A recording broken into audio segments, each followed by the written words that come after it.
ہر کوئی دنیا سے جاتے ہوئے اولاد یاد کرتا ہے. میرے باپ اچانک اللہ نے موت دی، ہارٹ اٹیک ہوا، ٹھیک ٹھاک تھے، اچانک. تو ایک میری بہن لاہور تھی، ایک فیصل آباد. تو میرے باپ آخر وقت تک کہتے رہے میری بیٹیاں تو بلا دو، اور میری دھیاں تو لے آؤ، اور میری دھیاں تو ملا دیو، میری بچیاں تو ملا دیو.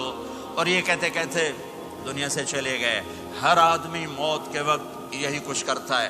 میرے نبی دنیا سے جا رہے ہیں، دنیا سے جانے کا وقت آیا. 12 ربیع الاول ہے، پیر کا دن ہے، 7 جون ہے، 11 ہجری 633 عیسوی.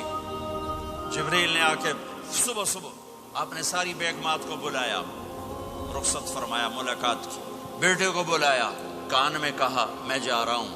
وہ رونے لگی، رو نہیں، سب سے پہلے تیری میری ملاقات ہو گئی. 6 ماہ بعد بیٹی بھی پہنچ گئی باپ کے پاس. پھر داماد کو بلایا، ان کا سر اپنی گود میں رکھا، کمر پہ ہاتھ پھیرا، دعا دی، رخصت فرمایا. آخر میں اپنی آنکھوں کی ٹھنڈک کو بلایا. کون؟ حسن اور حسین. کہ میری آنکھوں کی ٹھنڈک حسن اور حسین، میرے جنت کے پھول حسن اور حسین. یوں لیا اور ساتھی آنسو ٹپ ٹپ ٹپ ٹپ ٹپ ٹپ. بیویوں کو جدا کیا، آنسو نہیں. بیٹی کو جدا کیا، آنسو نہیں. داماد کو جدا کیا، آنسو نہیں. جب بچوں کو جدا کرنے لگے تو یوں آنسو. ایک کو زہر میں تڑپتے دیکھا، ایک کا کٹا سر نیزے پہ چڑھتے دیکھا تو آنسو رک نہیں سکے. دعا نہیں کی، ہاتھ نہیں اٹھائے، اللہ کی تقدیر کے سپرد کر دیا. اولاد کو ذبح ہونے کے لیے تیار کر لیا کہ کل میری امت اولاد کے پیچھے جھوٹ نہ بولے، رشوت نہ لے، حرام کاروبار نہ چلائے، دھوکہ نہ دے، فراڈ نہ کرے. بچوں کو کہاں سے کھلائیں، بچوں کو کہاں سے پلائیں؟ کہ یہ میرا حسین کا سر کٹ کے نیزے پر چڑھا ہوا ہے. جب سب چلے گئے تو جبریل آ گئے. آپ نے فرمایا کیا ہوا؟ خاموش کھڑے تھے. کہ موت کا فرشتہ دروازے پر ہے، اندر آنے کی اجازت چاہتا ہے.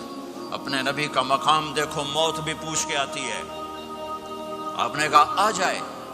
آپ کی اجازت پر ملک الموت اندر آئے. اسرائیل کا السلام علیکہ یا رسول اللہ. کہنے لگا آپ پہلی ہستی ہیں، میں سلام کر رہا ہوں، میں نے کبھی کسی کو سلام نہیں کیا. کہنے لگا آپ پہلی ہستی ہیں، اللہ نے فرمایا تھا پوچھ کے اندر جانا، بن پوچھے نہ جانا. پھر کہنے لگے آپ پہلی ہستی ہیں، اللہ نے فرمایا آنا چاہیں تو لے آنا، رہنا چاہیں تو چھوڑ کے آ جانا. یہ وہ دربار رسالت ہے جہاں موت بھی پوچھ کے آتی ہے.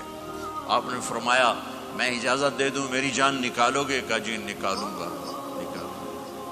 آپ نے یوں جبریل کو دیکھا، کیا کہتے ہو، جاؤں یا رہ جاؤں؟ جبریل نے کہا اللہ آپ کی ملاقات کے شوق میں ہے، فیصلہ آپ کریں گے. ہاں یہ بات سنانا چاہتا تھا اگلی. آپ نے کہا اچھا جاؤ، پہلے اللہ سے پوچھ کے آؤ میرے بعد میری امت کے ساتھ کیا کرے.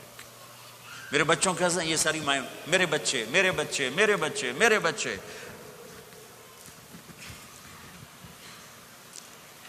میرے نبی کو تو پتا تھا کہ یہ تڑپ تڑپ کے ایک زہر میں جائے گا اور ایک کا سر کٹ کے نیزے پہ چڑھے گا. کیوں نہیں ان کے لیے ہاتھ اٹھائے؟ ہمارے لیے کیوں روئے کہ جاؤ اللہ سے پوچھ کے میرے بعد میری امت کے ساتھ کیا کرے گا، میں پھر جواب دوں گا. جبریل واپس گئے، موت کا فرشتہ کھڑا ہوا ہے. جواب آیا یا رسول اللہ آپ کا رب کہہ رہے ہیں آپ کی امت کو تنہا نہیں چھوڑوں گا. مجھے میرے رب کی قسم جو سن رہا ہے جس نے ہمیں یہاں جمع کیا ہے، سنو میری بات غور سے. اگر میرے نبی یہ سوال نہ اٹھاتے تو آج میں اور آپ بھی بندر خنزیر میں بدل چکے ہوتے. میری اور رب کی کوئی رشتہ داری نہیں ہے. اس امت نے وہ سب کچھ کر دیا جو پہلی امتوں نے کیا، لیکن کون ہے جس نے عذابوں کو روکا ہوا؟ وہ میرے نبی کے آنسو، میرے نبی کی آہیں، میرے نبی کی دعائیں، میرے نبی کی فریادیں، میرے نبی کی تڑپ، میرے نبی کا رونا، میرے نبی کا پیٹ پہ پتھر باندھنا. اس نے روک دیا.